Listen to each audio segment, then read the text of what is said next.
الصلاة والسلام عليك يا سيدي يا رسول الله.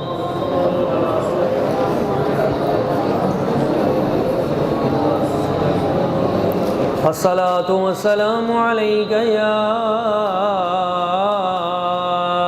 سيدي يا حبيب الله. الصلاة والسلام عليك يا رحمة للعالمين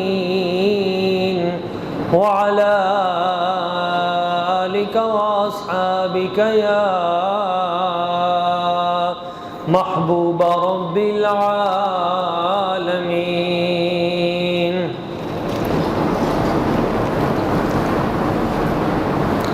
وفا کا کوہ گراں ہے میرے امام حسین، سخا کا بحر رواں ہے میرے امام حسین، سخا کا بحر رواں ہے میرے امام حسین. وہ خاندان براہیم کے گلے سرسب، وہ خاندان براہیم کے گلے سرسب، رسول پاک کی جان ہے میرے امام حسین، رسول پاک کی جان ہے میرے امام حسین. لہو سے جن کے مزین ہیں کربلا و نجف، لہو سے جن کے مزین ہیں کربلا و نجف، وہ دین حق کی اذاں ہیں میرے امام حسین، وہ دین حق کی اذاں ہیں میرے امام حسین. مجھے مفصل و مجمل کی کیا خبر حافظ، مجھے مفصل و مجمل کی کیا خبر حافظ، میرا تو دین و ایمان ہے میرے امام حسین. معزز و محترم عاشقان رسول، محبین مصطفیٰ کریم، اللہ کریم کی بارگاہ قدس میں دعا ہے وہ ذات لم یزل ہم سب کو قرآن و سنت کے مطابق زندگی بسر کرنے کی توفیق عطا فرمائے. ہمیں اہل حق کے ساتھ رکھے اور ظالموں سے ہمیں اللہ کریم اپنی پناہ میں رکھے، فتنہ و فساد سے محفوظ فرمائے اور اہل بیت اطہار کی سچی محبت اور اہل اللہ کی سچی عقیدت اور خصوصاً نبی پاک صلی اللہ علیہ وسلم کی کامل اتباع ہمارے مقدر میں لکھ دے. معزز دوستو، واقعہ کربلا، اس پہ آپ نے پچھلا جمعۃ المبارک پر بھی اور درس اخلاق پہ بھی تفصیلی بیانات سنیں۔ آج میں خطبہ جمعۃ المبارک کے موقع پر آپ کو ایک اور اہم پہلو کی طرف آپ کی توجہ دلانا چاہتا ہوں۔ یہاں تک تو بات سب بیان کرتے ہیں اور عموماً کی جاتی ہے کہ امام حسین پاک رضی اللہ تعالیٰ عنہ اور آپ کا خانوادہ میدان کربلا میں ظلماً شہید کر دیے گئے۔ اس کا اگلا ایک رخ بھی ہے کہ جن ظالموں نے، جن قاتلوں نے، جن فاسق و فاجروں نے، جن بدبختوں نے یہ کام کیا، ان کا کیا بنا۔ یہ بھی امام حسین کی حقانیت کا ایک بہت بڑا ثبوت ہے۔ بندہ مومن کے لیے تو آپ کا وجود ہی حق ہے، لیکن جن کو تحقیق کا چسکا ہوتا ہے اور جو کہتے ہیں ہم نے تو ریسرچ کرنی ہے، ان کے لیے میں ایک زاویہ نظر دے رہا ہوں، کبھی وہ اس پہ بھی تحقیق کریں کہ جن جن بدبختوں نے امام علی مقام سیدنا امام حسین رضی اللہ تعالیٰ عنہ اور آپ کے خانوادے کے ساتھ ظلم کیا، پھر ان کا بنا کیا۔ اگر وہ اس پہ صحیح تحقیق کر لیں تو انہیں پتہ چل جائے کہ بندے کی دنیا و آخرت کی بھلائی اسی میں ہے کہ وہ امام حسین پاک کے ساتھ جڑ جائے اور آپ کے قاتلوں سے نفرت کا اظہار کرے۔ اس لیے کہ اگر اس کے دل میں تھوڑی سی بھی ان کے لیے نرمی اور گنجائش ہے تو جو مصیبتیں پھر بعد میں ان ظالموں پہ آئیں اور جیسے جیسے اللہ کریم نے اپنا ان سے انتقام لیا، تو وہ اللہ کریم غیرت مند ہے، وہ اس بندے سے بھی انتقام لے گا جس نے آج ان اہل بیت اطہار کے بارے میں غلط سوچا۔ اللہ کریم نے کسی کو نہیں چھوڑا ان میں سے، واللہ عزیز ذو انتقام، اللہ بہت غالب اور زبردست انتقام لینے والا ہے۔ ایک حدیث پاک ہے المستدرک کی، امام حاکم اس کو بیان کرتے ہیں، حضرت عبداللہ ابن عباس رضی اللہ تعالیٰ عنہ اس کے راوی ہیں۔ اللہ کریم نے فرمایا پیارے حبیب حضرت یحییٰ علیہ السلام جو ایک نبی تھے، عظیم نبی، حضرت یحییٰ علیہ السلام کو جن لوگوں نے شہید کیا، میں نے ان کے خون کا بدلہ 70,000 بندے ان کے قتل کروا کے لیا۔ ان کے 70,000 بندے قتل ہوئے ذلت و رسوائی کے ساتھ، جنہوں نے حضرت یحییٰ علیہ السلام کو شہید کیا تھا۔ تو قتل کرنے والے ان کے 70,000 بندے قتل ہوئے، پھر اللہ کا جلال کم ہوا۔ تو اللہ کریم نے فرمایا پیارے حبیب وہاں تو میں نے 70,000 سے انتقام لیا تھا، آپ کے نواسے امام حسین پاک کربلا میں شہید ہوں گے تو میں نے دوہرا انتقام لینا ہے، یعنی 70 اور 70 1,40,000 بندے قتل کیے جائیں گے۔ تو 1,40,000 بندے جو قتل میں راضی تھے، جو آپ کی شہادت میں راضی تھے، سارے قتل کیے، سب ذلت و رسوائی کے ساتھ مرے۔ اچھا ان میں 6,000 بندہ تو کم از کم وہ تھا، یا باقی لشکری ملا کے کر لیں وہ 22,000 بن جائیں گے، جو وہاں پہ آئے یا جن کا لڑنے کا ارادہ تھا یا جن کو لایا گیا۔ یہ باقی 1,40,000 یہ باقی کون سے ہیں؟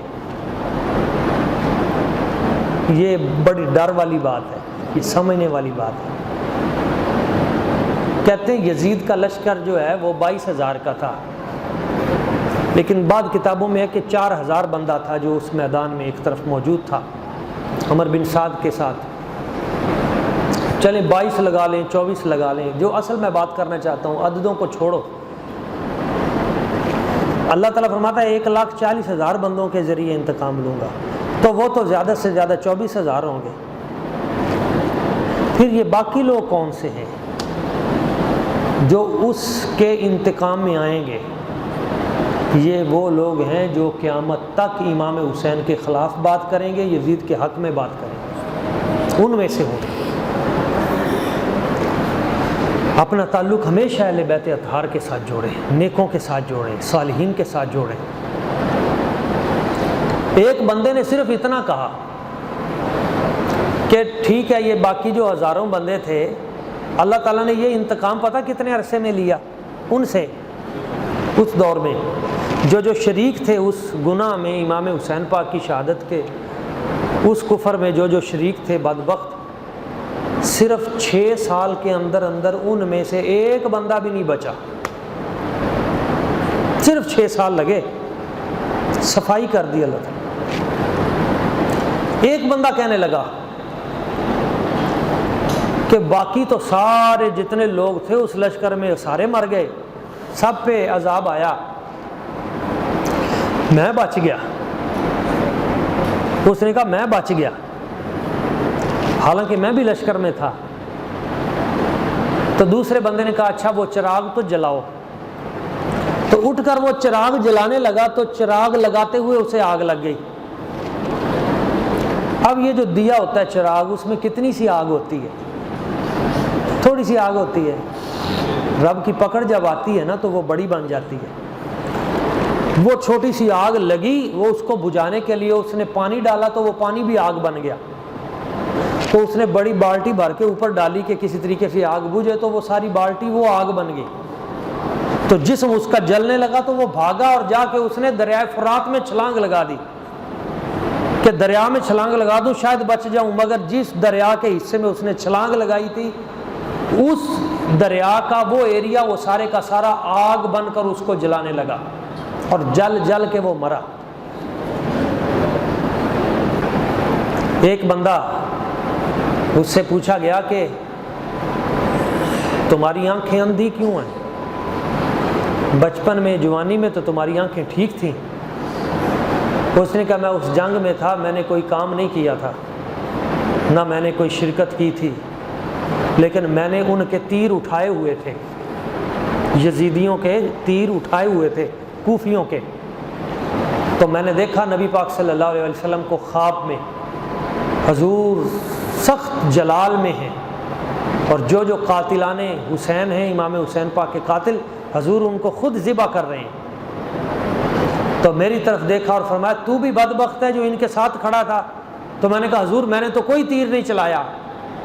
تو امام حسین کے خون کا ایک قطرہ آپ نے ایسے اٹھا کے میری طرف، تو میری دونوں آنکھوں کا نور چلا گیا۔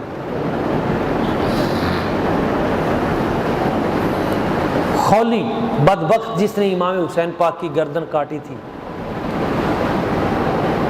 وقت آیا دنیا کے لالچ میں چند پیسوں کے لیے، چند ٹکے کے لیے اس بدبخت نے اتنا بڑا گناہ کیا۔ جب پھر فوج اس کی تلاش میں نکلی، کہاں ہے وہ خولی بدبخت، تو یہ بھاگ کر اپنے گھر میں چھپ گیا، دوسری منزل پہ چڑھ گیا۔ دوسری منزل کے اوپر اس نے نا ایک یہ دانے رکھنے والا بھڑولا جسے ہم کہتے ہیں، تو اپنی بیوی سے کہنے لگا میں اس کے اندر چھپ رہا ہوں، کسی کو بتانا نہیں۔ اس نے کہا چھپ جا، نہیں بتاتی۔ جس دن اس نے امام پاک کے ساتھ ظلم کیا تھا، اس کی بیوی نے اس دن سے اس سے بولنا ترک کر دیا تھا۔ اس نے کہا تو ملعون ہے، تو نے دنیا کے چند ٹکوں کی خاطر اتنا بڑا جرم کر دیا، میرے بدن کے قریب نہ آنا۔ تو جیسے ہی باہر سے فوج آئی، انہوں نے پوچھا کہ خولی کہاں ہے، تو اس نے کہا مجھے نہیں پتا خولی کہاں ہے۔ ادھر سے کہا مجھے نہیں پتا کہاں ہے، انگلی سے کہا اوپر چڑھ گیا ہے، چلو۔ تو وہ ساتھ ساتھ اوپر چلے گئے، وہ بھی پیچھے چلی گئی۔ وہ ادھر ادھر دیکھا انہوں نے، سارے اوپر جو کمرے وغیرہ تھے، انہوں نے کہا کدھر ہے خولی؟ اس نے کہا مجھے نہیں پتا کدھر ہے، ساتھ اس نے اشارہ کر دی، اس کے اندر چھپا ہوا ہے۔ تو وہ بدبخت ادھر اندر چھپا ہوا تھا، اس کو وہاں سے نکالا، اس کی گردن کاٹی گئی۔ وہ عبید اللہ بن زیاد جو گورنر تھا کوفے کا، اس بدبخت نے سیاہ روح جسے نہ شرم نبی، نہ شرم خدا، نہ خوف خدا، نہ شرم اہل بیت نبی، اس بدبخت نے اتنا بڑا ظلم کیا، تو پھر اس کا مقابلہ کرنے کے لیے مختار ثقفی نے لشکر بھیجا دریائے فرات کے کنارے۔ وقت گزر گیا مگر 10 محرم کا دن ہی تھا، عین جمعے کا وقت تھا، اور عین وہ وقت جس وقت امام حسین پاک شہید ہوئے، عین اسی دن اس عبید اللہ بن زیاد کو قتل کیا گیا، اور اس کی گردن کاٹ کر اسی تھال میں رکھی گئی جس تھال میں امام حسین پاک کا سر انور رکھ کر دارالامارات وہاں کوفے کے گورنر ہاؤس میں رکھا گیا تھا۔ اور اس کرسی کے اوپر جہاں آج سے 6 سال قبل عبید اللہ بن زیاد فرعون بن کے بیٹھا تھا اور سامنے تھال میں امام حسین پاک کا سر تھا، آج اس عبید اللہ بن زیاد کا سر اس تھال میں تھا، مختار ثقفی کرسی پہ بیٹھا تھا۔ وقت بدلتے دیر نہیں لگتی، ظالم کو اللہ کبھی معاف نہیں کرتا، کبھی معافی نہیں ملتی جس نے ظلم کیا ہو، تھوڑا لیٹ ہو جاتی ہے، 1 سال 2 سال 4 سال 6 سال، جس نے ظلم کیا ہوتا ہے اس کے ساتھ ویسے ہوتا ہے۔ یہاں ایک بندہ آیا تھا اسی جگہ پہ، اس نے مجھے بتایا فیصل آباد سے، تو اس نے کہا ہمارے چک میں یہ واقعہ ہوا تھا کہ ایک بیٹے نے بدبخت نے اپنی کسی عورت کے کہنے پر خبیث نے اپنے باپ کو قتل کر دیا تھا، اور رمضان المبارک کی 20 تاریخ تھی، تو پھر اس عورت کے ساتھ اس کے تعلقات ہوئے، باپ تو قتل کر دیا گیا، پھر اس سے بچہ پیدا ہوا، پھر 20 سال کے بعد عین 20 رمضان المبارک کے دن ہی اس کا جو بچہ 19 سال کا ہو گیا تھا، اس نے اپنے باپ کو اسی جگہ پہ قتل کیا۔ اللہ تعالیٰ انتقام لیتا ہے، نہیں معاف کرتا، ہاں لیٹ کر دیتا ہے کئی بار، بندے سمجھتے ہیں نہیں کوئی بات نہیں، آج اس کی حکومت ہے، آج یہ بادشاہ ہے، آج جناب اس کی بلے بلے ہے۔ ہم نے دیکھا نہیں ہے 4 دن پہلے جو لوگوں کو پکڑ کے جیلوں میں ڈال رہے تھے، آج خود جیلوں میں جا رہے ہیں۔ صبح و شام نہیں ہم دیکھتے، کل تک جو خود گولیاں مار کے کہتے تھے بھی مطلب حکومت کی بات کو ماننا چاہیے، آج وہ خود بیان دے رہے ہیں نہیں حکومت اگر غلط آرڈر دے تو اسے نہیں مارنا چاہیے، اسے نہیں ماننا چاہیے۔ اس کو کہتے ہیں مکافات عمل۔ اور یہی ہوا، اب اس کا سر جب سامنے رکھا گیا عبید اللہ بن زیاد کا، تو بڑی بڑی کتابوں میں موجود ہے، احادیث کی کتابوں میں بھی ہے، سیرت کی کتابوں میں بھی ہے، تاریخ کی کتابوں میں بھی ہے کہ ایک سانپ دوڑتا ہوا آیا اور اس کے نتنوں میں داخل ہو گیا اور دوسرے رستے سے نکل گیا۔ تو لوگ حیران ہو گئے کہ یہ کیا ہے، سامنے تھال پڑا ہے، سانپ آیا بندوں میں سے اور اس کے ناک میں سے نکل کے چلا گیا۔ تھوڑی دیر بعد شور مچا، آ گیا، تو دیکھا تو پھر سانپ آ گیا اور وہ دوبارہ ناک میں داخل ہو کے منہ سے نکل رہا ہے۔ تیسری بار پھر شور مچا، وہ پھر آ گیا، تو 3 مرتبہ وہ اس طرح اس نے اس کے ناک میں سے پوری دنیا کو دکھایا اللہ تعالیٰ نے کہ جو وقت کے فرعون بن جاتے ہیں اور جنہیں حیا نہیں ہوتی کہ آگے مظلوم بچے ہیں، آگے اہل بیت اطہار ہیں، آگے نیک لوگ ہیں، آگے متقین ہیں، آگے نمازی ہیں، آگے قرآن کے قاری ہیں، جن کو حیا نہیں ہوتی اور فرعون بن جاتے ہیں، اللہ تعالیٰ پھر ان سے اس طرح انتقام لیتا ہے۔ تو یہی ہوا، جس نے بھی جو ظلم کیا اس کو حساب دینا پڑا۔ ایک شخص جس نے امام حسین پاک آپ کا سر انور اپنے گھوڑے کے ساتھ لٹکایا تھا، وہ بدبخت اس کا جو سینہ تھا وہ جلتا تھا، آگے سے جلتا تھا، پیٹ جلتا تھا، اور وہ کہتا تھا ادھر برف رکھو، برف، اور پیچھے سے اس کے یہاں کمر سے آگ لگی ہوئی تھی، اور وہ کہتا تھا کہ ادھر پیچھے کوئی ادھر سے وہ جلتا تھا، پیچھے برف، کہتا ہے ادھر اتنی ٹھنڈ ہے، شدید ٹھنڈک ہے، اور ادھر آگ رکھو، ادھر برف رکھو، ادھر آگ رکھو، اس طرح تڑپ تڑپ کے مرا۔ ظلم کا انجام یہی ہوتا ہے، جس نے بھی ظلم کیا اس کے ساتھ یہی ہوتا ہے، جو ظلم جس انداز میں کرتا ہے۔ ابھی ایک بندہ ہے پاکستان میں جس نے ظلم کیا تھا، مسلمانوں کی بیٹیوں کے اوپر بم چلائے تھے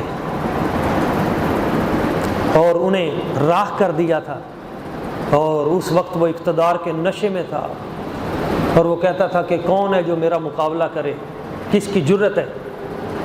آپ کو پتہ ہے آج اس کو 10 سال ہو گئے ہیں، اس کی روح یہاں پھنسی پڑی ہے، اس کو وہ بیماری لگی ہے جو پچھلے دور میں ابرہہ کو لگی تھی، وہ ابرہہ جس نے ہاتھی خانے کعبے پہ چڑھائے تھے، تو اللہ تعالیٰ نے اس پہ پتہ کیا وہ مسلط کیے تھے، اس کو بیماری پتہ کیا لگی تھی، اس کا گوشت پگھلتا تھا، پگھل کے ہڈیوں سے نیچے گرتا تھا، پھر نیا گوشت آتا تھا، پھر وہ پگھل کے گرتا تھا تو پوری ہڈیوں کے اندر سے چیخیں نکلتی تھی، تکلیف، درد۔ آج اس کا یہ حال ہے جو ایک دور میں پتہ نہیں اتنا بڑا فرعون بنا ہوا تھا، جس کو نہ مسجد کا حیا تھا، نہ مدرسے کا حیا تھا، نہ اسلام کا حیا تھا، اور اس نے بیٹیوں کو قتل کیا، بچیوں کو قتل کیا۔ آج وہ مانگتا ہے کہ مجھے موت آ جائے، موت نہیں آ رہی۔ وہ اسرائیلی وزیر اعظم بدبخت جس نے مظلوموں کے اوپر ٹینک چڑھائے تھے، فلسطینی مظلوموں کے اوپر، صابرہ اور شتیلہ کیمپوں کے اوپر جس نے چڑھائی کر کے کتنے ہزار مسلمان سوتے ہوئے شہید کر دیے تھے، 11 سال تک اس کی روح یہاں پھنسی رہی، روح نکلتی نہیں تھی۔ امریکہ کے ڈاکٹر، برطانیہ کے ڈاکٹر، اسرائیل کے ڈاکٹر، سب نے کوشش کی کسی طریقے سے، اس کی روح نہیں نکلتی تھی۔ اس تکلیف سکرات کے عالم میں اللہ تعالیٰ اللہ کریم معاف فرمائے۔ پھر انہوں نے خود اس کو زہر کا ٹیکہ لگا کے مارا، کیونکہ پوری دنیا میں بدنامی ہو گئی تھی کہ آخر یہ مرتا کیوں نہیں ہے۔ جب کوئی ظلم کرتا ہے پھر اللہ تعالیٰ کی ذات خود انتقام لیتی ہے۔ تو یارو یہ تو عام بندے ہیں نا، تو نواسہ رسول کے ساتھ جس نے ظلم کیا ہوگا اس کا انجام کیا ہوا ہوگا۔ یہ تو دنیا میں ہم دیکھتے ہیں کہ وہ 6 سال کے اندر اندر سارے مارے گئے، ذلیل ہوئے، کسی کے اوپر پتھر گرے، کسی کا جو پیٹ وہ پھٹ گیا۔ ایک بندہ تھا جس نے پانی روکا تھا امام حسین پاک کا، تو وہ 20 گھڑے پی جاتا تھا، اس کی پیاس نہیں بجھتی تھی، وہ چیختا تھا مجھے پانی پلاؤ، مجھے پانی پلاؤ، تو گھڑے کے گھڑے 20 ایک وقت میں پیتا تھا، پیاس نہیں بجھتی تھی، اندر آگ لگی ہوئی تھی۔ تو اس انداز میں، لیکن اصل عذاب تو آگے ہے، اصل بڑا عذاب تو آگے ہے، قبر میں، حشر میں۔ میں اس لیے اکثر اپنے دوستوں سے کہتا ہوں، اپنے سیکورٹی برانچ کے لوگوں کو بھی کہتا ہوں، انٹیلیجنس کے لوگوں کو بھی کہتا ہوں، اللہ کے بندوں کسی پہ ظلم نہ کرنا۔ پولیس والوں سے بھی کہتا ہوں، اقتدار کے نشے میں یا اللہ تعالیٰ تمہیں تھوڑا سا عہدہ دے دے تو تم کہو کہ اب میں اس کو رگڑ دوں، اس پہ ظلم کر دوں۔ وقتی طور پہ آپ کر لیں گے، لیکن اللہ تعالیٰ کی پکڑ سے کبھی نہیں بچ سکتے، بھول جائیں۔ آپ دوستوں سے بھی کہتا ہوں، کوئی بندہ آپ کی داڑھ کے نیچے آ جائے، آپ کہیں انہوں میں رگڑ دینا ہے، بڑا اوکھا قابو آیا، اب نہیں اس کو چھوڑنا، نہیں، قابو آئے بندے کو چھوڑنا، یہی تو حسینیت ہے۔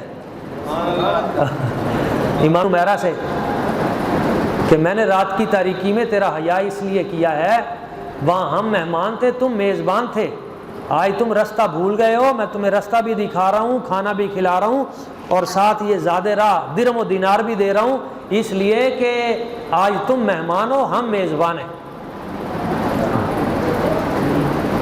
تو یہ چیزیں ضروری ہیں، لیکن میں آپ دوستوں سے کہتا ہوں کسی کے ساتھ زیادتی نہ کریں، کسی کے ساتھ ظلم نہ کریں۔ یہ جو بد دعا ہوتی ہے نا، بد دعا یہ اللہ کے عرش کو چیر کے جاتی ہے۔ کسی غریب کی ہاں جب لگتی ہے نا، ککھ نہیں بچتا بندے کا۔ بندہ سمجھے نہیں جی میں تو اقتدار میں ہوں، میں تو طاقت میں، میرے پاس تو پیسہ ہے، کوئی مسئلہ ہی نہیں ہے، پیسہ دے کے جو چاہوں میں کروا لوں۔ پیسہ ادھر تھانے میں تو چل جائے گا، ادھر عدالت میں یا کسی جگہ پہ تو چل جائے گا، مگر ان کے اوپر بھی تو ایک ہے نا، ادھر پیسہ نہیں چلے گا۔ ہاں ادھر تو دیکھا جائے گا آپ کا دل کیا ہے، آپ نے کسی کے ساتھ ظلم تو نہیں کیا، کسی کے ساتھ زیادتی تو نہیں کی۔ تو اللہ تعالیٰ سے ڈرتے رہیں، ہر لمحے اللہ تعالیٰ سے ڈریں۔ یزید پلیت بدبخت پیٹ کے مرض میں مبتلا ہوا، اس کی موت کے کئی واقعات ہیں تاریخ میں، جن میں ایک یہ بھی ہے کہ یہ پیٹ کے ایسے مرض میں مبتلا ہوا کہ اس کی انتڑیاں خشک ہو گئیں، یہ چیختا تھا کہ مجھے پانی پلا دو، لیکن پانی جس وقت اس کے حلق میں ٹپکایا جاتا تھا تو کہتا تھا آگ کیوں ڈالی گئی ہے، یعنی وہ پانی کا قطرہ آگ کا انگارہ بن جاتا تھا، اس کے حلق میں پھنس جاتا تھا۔ تو اس نے بڑے بڑے دنیا کے طبیب اکٹھے کیے کہ میرے پیٹ کا علاج کرو، میرے جسم کا علاج کرو کہ یہ طریقے سے، یہ پانی میرے حلق میں جا کے آگ کا انگارہ کیوں بن جاتا ہے؟ تو حکیموں نے مل کر ایک جواب دیا تھا، انہوں نے کہا تھا کوئی مرض ہو تو اس کا تو ہم علاج کریں، اللہ کی پکڑ کا ہم کیا علاج کریں؟ اللہ کی پکڑ کا کوئی علاج نہیں ہے۔ ہاں اب دنیا میں آپ عام کسی بندے کے ساتھ زیادتی کر دیں، یقین مانیے بندہ بچتا نہیں ہے۔ تو جو کسی نیک بندے کے ساتھ زیادتی کرے نا، کسی متقی بندے کے ساتھ، ایک تو ہے عام آدمی دنیا دار، اس کے ساتھ کسی نے کوئی زیادتی کر لی، اللہ تعالیٰ اس کا بھی انتقام لیتا ہے، لیکن اللہ کا کوئی نیک بندہ ہو نا، متقی بندہ ہو، اس کے ساتھ اگر کوئی زیادتی کرے وہ تو چپ کر جائے گا، مگر اس کا چپ کر جانا بہت بڑا طوفان ہے اللہ کے ہاں۔ اللہ تعالیٰ فرماتا ہے میرے بندے تو چپ کر گیا، پر میں چپ نہیں رہوں گا، تیرا بدلہ میں لوں گا۔ بخاری کی حدیث ہے من عاد لی ولی فقد آذنتہ بالحرب، جس نے میرے کسی ولی سے، کسی نیک بندے سے دشمنی کی، اللہ تعالیٰ فرماتا ہے میرا اس کے خلاف اعلان جنگ ہے۔ رب جب کسی کے خلاف اعلان جنگ کرتا ہے نا، ککھ نہیں بچتا اس کا، اور اللہ سب سے پہلے پتہ کیا لیتا ہے اس سے؟ رب جب کسی سے جنگ کرے، آپ بتائیں اللہ سب سے پہلے کس جگہ پہ حملہ کرے گا؟ بندہ تو بندے پہ جب جنگ کرے تو بندہ کہے گا کہ اس کا میں سر اتاروں، بندہ کہے گا کہ اس کو میں قتل کروں، بندہ تو کہے گا کہ اس سے میں یہ چیز لوں۔ اللہ جب بندے سے جنگ کرتا ہے نا، اللہ سب سے پہلے اس سے ایمان کی دولت لیتا ہے۔ اور یہ بات یاد رکھیں، جو کسی بھی صاحب علم سے، متقی سے، نیک بندے سے، حتیٰ کہ ایک امام سے دشمنی رکھتا ہے، بغض رکھتا ہے، تو حدیثیں تو اس پہ بہت ہیں، میں کسی موقع پہ وہ پوری تفصیل بیان کروں گا اس پہ، لیکن ایک بات میں کہہ دوں، اللہ سب سے پہلے بے ادب سے، جو بزرگوں کا بے ادب ہے، اہل علم کا بے ادب ہے، اولیاء کا بے ادب ہے، انبیاء کا بے ادب ہے، اللہ سب سے پہلے اس کا ایمان چھینتا ہے، کیونکہ اللہ کے ہاں بندے کے پاس جو سب سے قیمتی چیز ہے وہ ایمان ہی ہے۔ ہم تو کہیں گے نا بندے کے پاس بینک بیلنس ہے، اس کی جائیداد ہے، اس کی کوٹھی پہ قبضہ کر لو، اس کے بیلنس پہ قبضہ کر لو، اس کی گاڑی چھین لو، ہمارے ہاں تو اہمیت اس چیز کی ہے نا۔ اللہ کے ہاں بندے کے پاس جو سب سے قیمتی چیز ہے وہ اس کا ایمان ہے، اور جب کوئی بے ادبی کرتا ہے، گستاخی کرتا ہے، اللہ سب سے پہلے اس کا ایمان چھینتا ہے، اور جب کسی سے ایمان چھین جاتا ہے، بندہ کھربوں پتی بھی ہو، بندہ زیرو ہو گیا، ککھ نہیں بچا، اس لیے کہ ساری دنیا کے ڈالر اور ساری دنیا کے خزانے اکٹھے کر کے ایک پلڑے میں رکھ دیے جائیں، اور بندہ مومن کے ایمان کا ایک لمحہ ایک پلڑے میں رکھ دیا جائے تو بندے کے ایمان کا وزن زیادہ ہے۔ ایمان بچائیں، سب سے پہلے ایمان۔ تو وہ لوگ جنہوں نے اس مقام پہ زیادتی کی. تو یزید کی موت کے بارے میں یہ بھی ہے کہ ایک رومیو نسل لڑکی سے جب اس کا عشق ہوا تو اس نے کہا کہ میں تمہارے ساتھ سفر کرتی ہوں. تو رستے میں اس نے اپنے خنجر سے اس کو قتل کیا اور کہا جس نے نواسے رسول سے وفا نہیں کی اس نے مجھ سے کیا وفا کرنی. بہرحال جب وہ مرا تو کوئی اس کے جنازے پہ بھی نہیں تھا. کیا جنازہ ہونا تھا. اور اس بدبخت کو جب دفن کیا گیا تو کتے اس کی قبر پہ پیشاب کرتے. آج پوری دنیا میں ہے کوئی جو اپنے بچوں کا نام یزید کی طرف منسوب کرے؟ نہیں. اور ہر کوئی امام حسین سے پیار کرتا ہے. لیکن ایک جملہ میں اور بھی کہہ دوں اس کے ساتھ، وقت تو ختم ہو گیا لیکن یہ جملہ بڑا تگڑا ہے. جملہ یہ ہے، مرے ہوئے یزید کو گالی دینا بڑا آسان ہے. وہ یزید بڑا بدبخت تھا، وہ خبیث تھا. مرے یزید کو گالی دینا آسان ہے. جو سامنے آج کل یزید کھڑے ہیں، عصر حاضر کے یزید، ان کے ساتھ ٹکر لینا اور ان کو جواب دینا یہ مشکل ہے. اور آج تو یہ بھی حال ہو گیا ہے کہ بسا اوقات سٹیج پہ کھڑے ہو کر یزید کو گالیاں دی جا رہی ہوتی ہیں اور تھوڑی دیر بعد اسی یزید کے ساتھ بیٹھے ہوتے ہیں نیچے اتر کے. یزید صرف وہی نہیں تھا، وہ بھی یزید ہے جو آج کے دور میں دین کا دشمن ہے. وہ بھی یزید ہے جو آج کے دور میں شاعر اسلامیہ کا دشمن ہے. وہ بھی یزید ہے جو آج کے دور میں نبی پاک صلی اللہ علیہ وسلم حضور کے دین کا دشمن ہے، اذان کا دشمن ہے، نماز کا دشمن ہے، قرآن کا دشمن ہے. نبی پاک صلی اللہ علیہ وسلم حضور نے جو نظام ہمیں عطا کیا، پورے کا پورا زندگی گزارنے کا نظام مصطفیٰ جسے ہم کہتے ہیں، اس کے نفاذ میں جو رکاوٹ ہے وہ بھی یزید ہے. اور عصر حاضر کے یہ یزید اس وقت وہ اعلیٰ ترین اقتدار کی کرسیوں پہ بیٹھ کر ہر وقت یہ کوشش کر رہے ہیں کہ کسی نہ کسی طریقے سے مدرسوں کو، مساجد کو، دیندار لوگوں کو ختم کر دیا جائے، کھڈے لائن لگا دیے، سائڈ پہ کر دیا جائے. تو ان یزیدیوں کا مقابلہ کرنا یہ وقت کی ضرورت ہے اور یہی اصل حسینیت ہے. اللہ کریم کی بارگاہ قدس میں دعا ہے اللہ تعالی ہمیں اپنا کردار نبھانے کی توفیق عطا فرمائے. آمین. وما علینا الا البلاغ المبین. سنتیں ادا